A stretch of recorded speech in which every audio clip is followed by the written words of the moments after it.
Olá pessoal, aqui é Adriano Oliveira da Boson Treinamentos e dando continuidade ao nosso curso de redes, hoje nós vamos falar um pouco sobre fibra ótica. Então, para quem não conhece, fibra ótica é um dos meios de transmissão mais importantes que existem.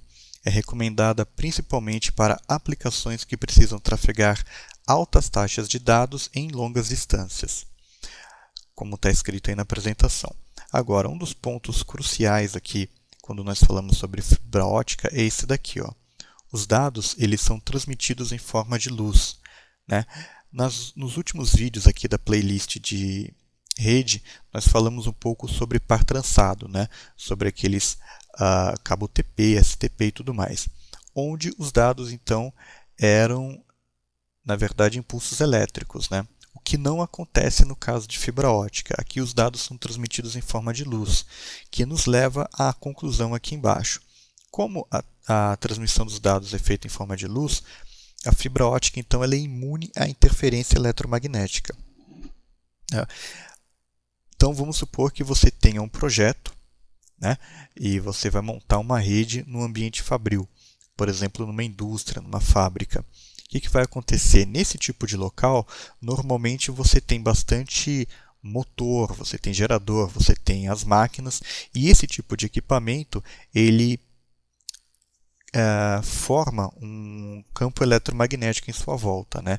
E esse campo eletromagnético ele pode causar interferência na transmissão de dados. Então os dados vão atenuar, né? Eles não vão ter o mesmo desempenho que eles teriam caso não houvesse essa interferência. Eles podem chegar mais corrompidos ao local de destino e tudo mais. Tá certo? Você vai instalar, por exemplo, uma rede no local onde tenham muitas antenas de celular, muitas antenas de rádio.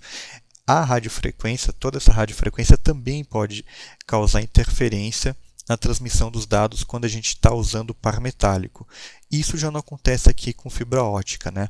Ele é imune à interferência. Então, no caso de você estar de você estar montando uma rede no local onde tenham muitas antenas, onde você acha que vai ter interferência em relação à radiofrequência, a melhor opção sua, então, será o uso de fibra ótica. E uma grande conclusão que nós temos também é essa, né? Ele tem uma baixa atenuação. Então, a luz, o sinal luminoso, ele demora mais para degradar, né? E ele também por ser imune à interferência eletromagnética. Então ele chega mais longe do que quando você usa sinal elétrico em par metálico. Então, quando você precisa fazer uma rede de longa distância, a fibra ótica é uma excelente opção. E a gente pode então dividir as fibras óticas em dois grandes grupos, né? Fibra multimodo e fibra monomodo. Toda fibra ótica, então, ela tem um núcleo, né? Que no caso seria esse daqui, e nesse núcleo é onde a luz é colocada e é onde a luz vai trafegar, tá certo? No caso de fibra multimodo, esse núcleo ele é um pouco maior. Quando eu digo que esse núcleo é um pouco maior, ele está assim, 50 micron, tá? Ou 62 micros e meio. Se você não lembra, né? O micro é igual a 10 elevado a menos 6, tá certo? Então esse é o tamanho do núcleo de uma fibra multimodo.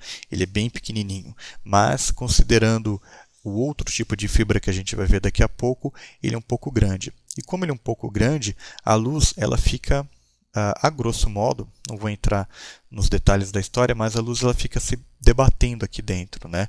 E isso faz com que, então, essa é uma das razões pelas quais as distâncias que esse tipo de fibra consegue atingir é menor. Ela pode utilizar laser e LED, mas normalmente aqui se utiliza LED, que é mais barato. A fibra multimodo também é mais barata, né? E ela basicamente, então, ela normalmente é usada para dados e voz, né? Tá certo? E qual que seria aplicações boas para fibra multimodo, né?